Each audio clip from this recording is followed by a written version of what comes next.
खुलुमबाय बयनिबोसिम आंनि चेनेलनिफ्राय बर' हारिनि गेजेराव बुथारनाय जिउ फोजोबनायखौ गैया खालामनांगौ एबा बर' बिजोङाव जाहाथे खहा जाया बे बिथिंजों बिटिआर सरकारा खामानि मावलांगोन। बिटिआरनि गाहाय मावफुं सोद्रोमा प्रमद बर' बिथाङा बिबुंथियो आरो जोहोलाव सोमब्ला बसुमतारी 26थि थैनाय सानाव चिरांनि बासुगावआव उदखारि बेरेखा सान फालिनायाव बिटिआरनि गाहाय मावफुं सोद्रोमा प्रमद बर' बिथाङा नखरनिसिम गोथौयै दुखु मोननाय फोरमायो।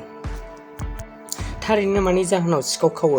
जुलाइ पुलिस थानानि अ.सि. नेत्र कमल सुइकियानि गोख्रों सिग्रोमनायनि गेजेरजों मोसौ सिखावखौनो हमनो हायो। सुलुंनिफ्राय मोनथिनाय बायदिब्ला मोसौ सिखावनि फालांगि खालामग्रानि मुङा भबदली होनना मोनथिनाय जायो। आसाम पुलिसनि सिग्रोमनायाव दिनै गुफुराव गासै 20 लाख रांनि 60 केजिसो गान्जाजों लोगोसे सासे गान्जा फालांगिरिखौबो हमो। हमजानाय गान्जा फालांगिरिनि मुंखौ जयन्त चुटिया होनना मोनथिनाय जायो। गुफुरनि ग'सुकिया नाहारा ओनसोलनिफ्राय मोननाय जायो। गोमानाय बिसिखौ नागिरनो 1 कौटि रां बाहायनानै हेलिकप्टारजों नागिरदों। बे जाथाया मध्य प्रदेशआव जायो।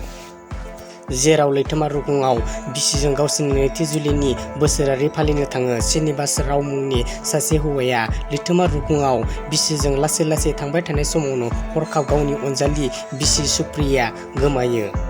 बिनि उनाव हालाय-हाफाय थासारियाव गोग्लैयो फिसाइ श्रीनिवासआ।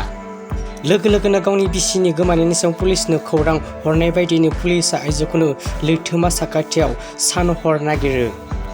जाउनाव साननै नागिरनायनि गेजेरजोंबो आइजोखौ दिहुननो हायासै पुलिसआ। अदेबानि फिसाइ श्रीनिवासआ गावनि फिसायखौ नागिरनो गुबुन मोनसे राहा लाबावो। फिसाइ श्रीनिवासजों लोगोसे पुलिसआ अख्रां सान्थ्रिनि हेफाजाब लानानै आइजोखौ हेलिकप्टारजों नागिरो। आरो गासै 1 कौटिनिबो बांसिन रां खरसा थांनायनि गेजेरजोंबो बिसिनि मोखां नुमारासै श्रीनिवासआ। मोब्लिब बिल फैयालासिनो एसामिसनि गेजेरजों 5 दाननि मोब्लिब बिल फैदों माखासे ओनसोल नाङि गामियाव। बे जाथाया जादों धेमाजि जिल्लानि माखासे गामियाव। जाथाय जानाय जायगानि मुंफोरानो जादों धेमाजि जिल्लानि जुनाय महाकुमा रामतन टिकारी पन्चायतनि सिङाव थानाय थाखाबारि लंका आरो बिष्णुपुर गामिनि। बै गामिफोरावनो थांनाय मार्च दाननिफ्रायनो मोब्लिब फैयालासिनो मोब्लिब बिलसो फैदों 5 दाननि। गामिनि सुबुंफोरा फोरमायनाय बायदिब्ला मोब्लिबजों जेंनाखौ लानानै सावरायनो जनाय मोब्लिब अफिसाव थांदोंमोन, नाथाय जेबो मान होआखै ओनसोलनि सुबुंफोरा फोरमायो।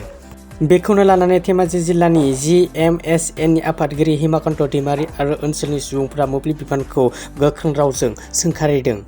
मोनसे गिख्रंथाव जाथाय जायो। खारबाय थानाय गंसे मटर साइकेलआ रोहो रोहो अर नाङो। बे जाथाया गलाघाट जिल्लानि राजालामायाव सालायबाय थानाय सासे सुबुंनि 150 पालसारआ गिलु-बालु अर नाङो।